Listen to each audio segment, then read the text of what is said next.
నమస్కారం. నేను NTV anchor దేవిని మాట్లాడుతున్నాను. ఒక వార్తకు సంబంధించి నన్ను తెలంగాణ సిసిఎస్ పోలీసులు నిన్న నాకు కాల్ చేసి మాట్లాడుకుందాం రా అన్నారు. ఆ తర్వాత ఆఫీస్కి వచ్చారు, స్టేట్మెంట్ రికార్డ్ చేస్తామన్నారు. ఆ రికార్డ్ చేసే ప్రతి ప్రశ్న 3 గంటల పాటు నాకెంత మెంటల్ హరాస్మెంట్ ఉన్నా, నాకు సంబంధించింది కాకపోయినా, కేవలం నేను చేసింది వార్తను చదివాను. అది నా వృత్తి ధర్మంలో భాగంగానే చదివాను. నాకు ప్రతిరోజు నేను వార్తలు చదవడమే నేను చేసే ఉద్యోగానికి నాకు శాలరీ వస్తుంది. కాబట్టి ఏ వార్త వచ్చినా ఆ వార్త నేను చదువుతాను. అందులో భాగంగా చేసిన నా వృత్తి ధర్మంలో వాళ్ళు నన్ను అడిగినప్పుడు ప్రతి ప్రశ్నకు నేను స్టూడియోలో ఎంటర్ అయిన దగ్గర నుంచి మినిట్ టు మినిట్ వాళ్ళకి ఆన్సర్ చేశాను. 3 గంటల పాటు నాకు ఎంత మెంటల్ హరాస్మెంట్ ఉన్నప్పటికీ కూడా చాలా పేషెన్సీగా ఇచ్చాను. అయినప్పటికీ మళ్ళీ నిన్న రాత్రి కాల్ చేశారు.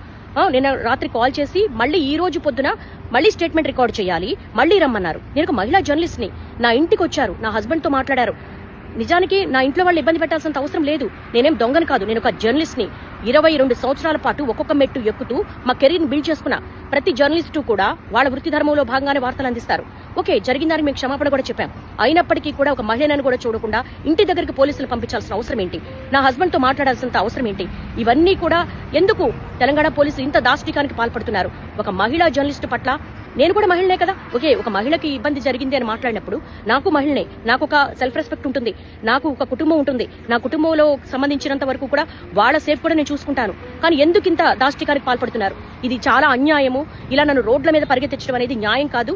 నేను నా వృత్తి ధర్మంలో భాగంగానే చేశాను. స్టేట్మెంట్ కూడా ఇచ్చాను, ఎక్కడికి పారిపోలేదు. కానీ తెలంగాణ పోలీసులు ఈ విధంగా సెర్చ్ చేయడము, ఆఫీస్ దగ్గరికి రావడము, ఇంటి దగ్గరికి రావడం అనేది చాలా అన్యాయం. ఈ దాష్టికాన్ని ప్రతి ఒక్కరు ఖండించాల్సిన అవసరం ఉంది.